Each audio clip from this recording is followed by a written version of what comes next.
Naše mysl je spojená s orgány těla skrze meridiány a nervový systém.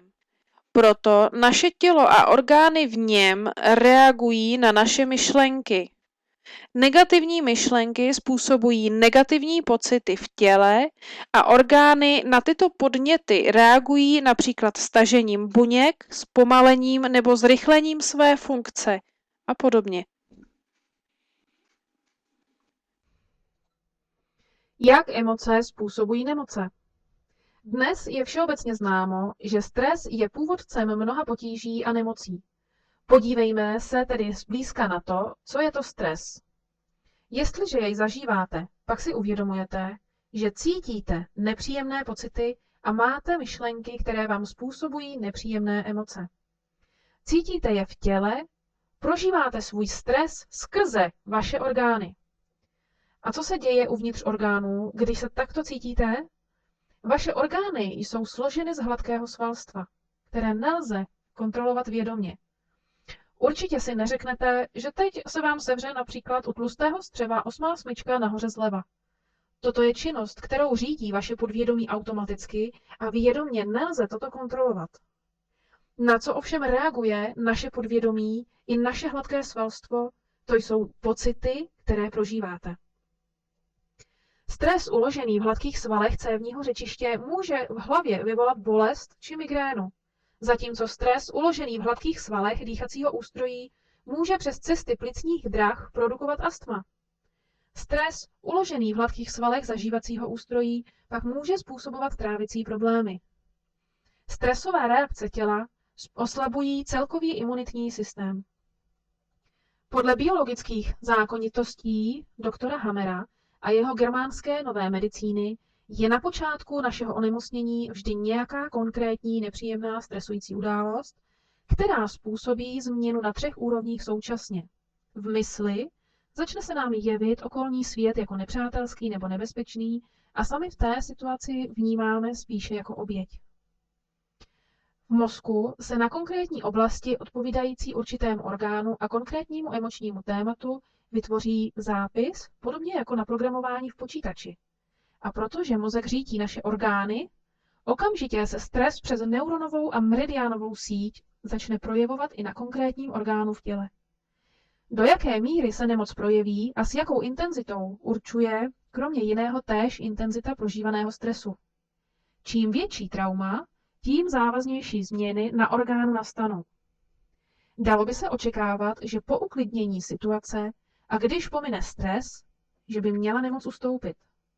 V mnoha případech je to však přesně naopak. Jedním z důvodů, proč nemoc trvá, je právě uložení vaší vzpomínky na prožitý stres nebo trauma ve vaší mysli a tím tedy i mozku a v orgánech těla. Vůbec nezáleží na tom, zda si vzpomínku vybavujete, nebo jestli si uvědomujete spojení vzpomínky s vaším tělem. Většinou lidé chtějí svůj stres zvládnout s tím, že jednoduše ignorují, potlačují nebo uhýbají nepříjemným pocitům. Tím ale nedochází k uvolnění stresu a nepříjemných pocitů z vašeho podvědomí, ani mozku, ani z vašeho orgánu. Již prožité a často zapomenuté vzpomínky fungují pro vaše podvědomí, jako by to byla přítomnost a stále ovlivňují vaše myšlení, chování, cítění, stav a funkci orgánů. Udělejme si nyní malou ukázku. Vzpomeňte si na jakoukoliv nepříjemnou událost. Je jedno, jestli je to z dětství nebo z nedávné doby. Na chvilku si ji vybavte a sledujte, jak se z té vzpomínky cítíte. Kde v těle vnímáte nepříjemno a jak je intenzivní? Je to na konkrétním místě těla nebo na více místech?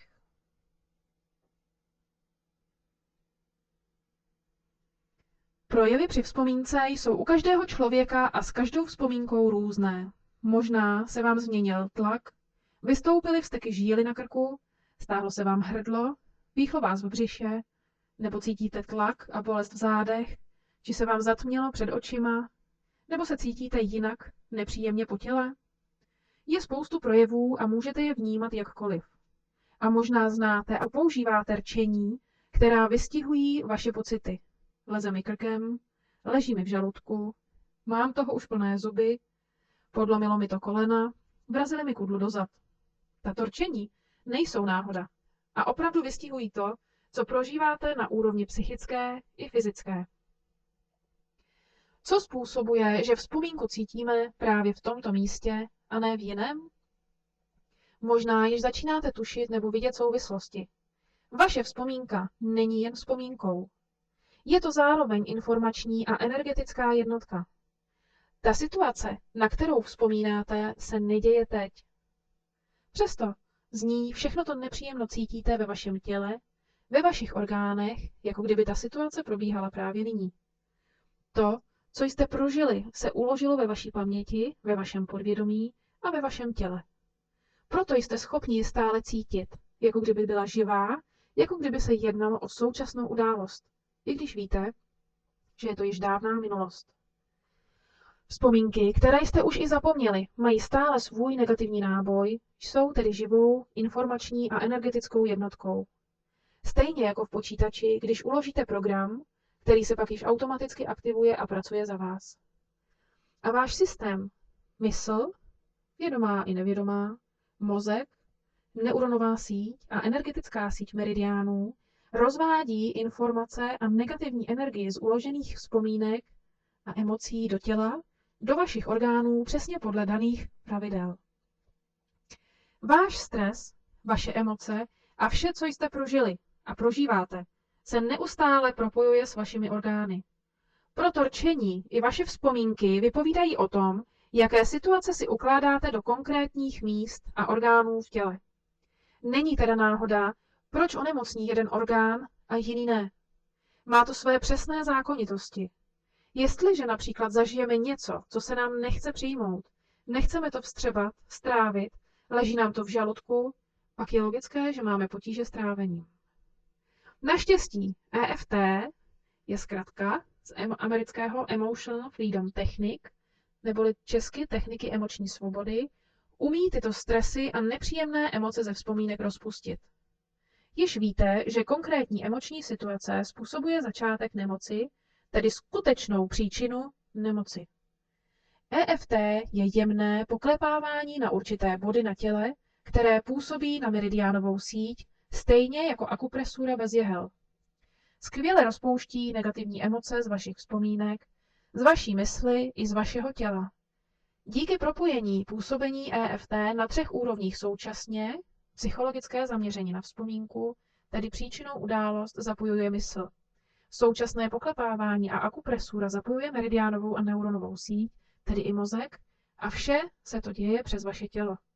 Dochází tím k rozpuštění skutečné příčiny vzniku nemoci. Vaše orgány tím přestanou dostávat informace o stresu, hladké svalstvo orgánů se uvolní, obnoví se správné prokrvení orgánů a jeho výživa. Struktura i funkce vašich orgánů a celkově vaše tělo dostane novou možnost a schopnost navrátit se do obnovy hojení a uzdravení přirozenou cestou. Co všechno vám umožňuje metoda EFT?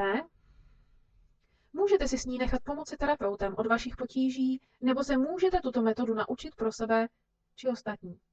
To, co vám metoda nabízí, je obrovská škála možností. Ukážeme si tady některé z nich a co vše je možné řešit. To nejdůležitější ale je, že se můžete s ní naučit vědomně nacházet a rozpouštět příčinný stres vašich potíží. EFT nabízí účinné postupy a zároveň je nástrojem pro nalezení příčinné vzpomínky a emocí, jež podporují vaší nemoc. Umí rychle a jemně rozpustit negativní emoce ze vzpomínek, pomůže ulevit od projevů a potíží s nemocí, jako je například otok, pálení, svědění, vyrážky, křeče a podobně. Účinně uvolňuje stres na všech úrovních vnímání, cítění a myšlení. Skvěle působí na skončení s bolestivými stavy. Jako nejlepší ze všech dostupných metod dokáže pomoci od psychických potíží a traumat. Posiluje celkové zdraví člověka a imunitní systém. Navozuje stav vnitřního klidu a životní pohody. Uzdravte své emoce a uzdravíte tím sebe, své tělo i svůj život. A to myslím doslovně. Když budete například prožívat deprese ze vztahu s vaším otcem nebo matkou, budete v sobě živit pocity sebelítosti, vzteku na rodiče a marnosti. Váš život nebude stát za moc, protože budete smích, radost a pocity jedinečnosti prožívat pouze stěží anebo vůbec. Když byste si představili, právě teď, zkuste to, jaké by to bylo být bez těch nepříjemných pocitů, alespoň na chvilku. Jaké by to bylo být bez těch nepříjemných pocitů právě teď. Zjistíte, že se cítíte volněji. Vaše tělo je jakoby lehčí a prostornější. Jste klidnější a máte větší chuť se radovat a užít si život. Zvu vás do kouzelného světa změn a nových možností uzdravení. Výhodou technik emocionální svobody je, že je obvykle rychlá a má dlouhotrvající účinky. Vyřešené problémy se již nevrací. Je nebolestivá, protože nepoužívá žádné pomůcky ani jehly, nemá vedlejší negativní účinky, protože nepoužívá žádné léky, chemikálie a lze se ji naučit aplikovat samostatně. Využívání znalostí technik emocionální svobody vám poskytuje efektivní pomoc od různých potíží, jak ve vztazích, financích, sportovních výkonech, v učení, v obchodě a podobně, tak od všech projevů nemoci i všech potíží s ní spojených. A především řeší skutečnou příčinu potíží. Nejen, že si umí poradit s projevy nemocí, jako je například, jak jsem již říkala, svědění, pálení, otlak nebo otok, změna funkce orgánů, ale umí pomoci i od různých psychických potíží, fyzických i duševních bolestí. A umí pomoci i od nemocí akutních, chronických či nevyléčitelných, jako je rakovina, roztroušená skleróza, diabetes a mnoho dalšího. Na mém webu www.eft-cb.cz naleznete příklady z praxe v záložce Řešené případy a reference. Můžete využít jedinečné nabídky EFT Centra České Budějovice a přihlásit se k zasílání EFT aktualit a tipů zdarma na mém webu a také si stáhnout originál EFT manuál od tvůrce metody Garyho Craiga také zdarma. Pro praktické a odborné znalosti navštivte naše kurzy EFT tematicky zaměřené, například na sebevědomí, přímo pro zdraví nebo hojnost, nebo pro všeobecné použití. Kdo má rád změny rychleji a zajímá ho filozofie, jaká se skrývá za našimi problémy, jak my si tvoříme náš život, tudíž i naše problémy, ale i naše štěstí, doporučujeme kurz novější a rychlejší metody Faster EFT. Kurzy germánské nové medicíny vám umožní přesnou diagnostiku příčin onemocnění, poznání biologických zákonitostí nemoci a uzdravení. Budete moci vědomě řídit své uzdravení krok za krokem a stanete se mnohem úspěšnější v pomoci a v uzdravování i druhým lidem. Naučím vás vidět souvislosti mezi vaší myslí a tělem, tím, co jste prožili a uloženými vzpomínkami.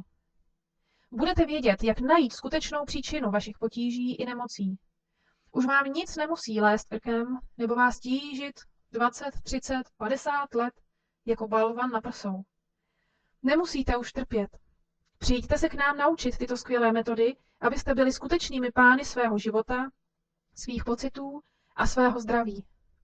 Naše kurzy vám dají odpověď na otázky, proč máte problémy, proč jste nemocní a zároveň metody právě na to, jak najít v sobě konkrétně, co vám tyto problémy způsobuje a jak to účinně řešit. Techniky emocionální svobody rozpouští to, co je třeba nechat jít, abyste opět mohli prožívat klid, radost, uzdravení, odpuštění, hojnost, lásku a pochopení, proč se vám vše dělo. Těším se na vás a naší společnou cestu ke zdraví a spokojenosti.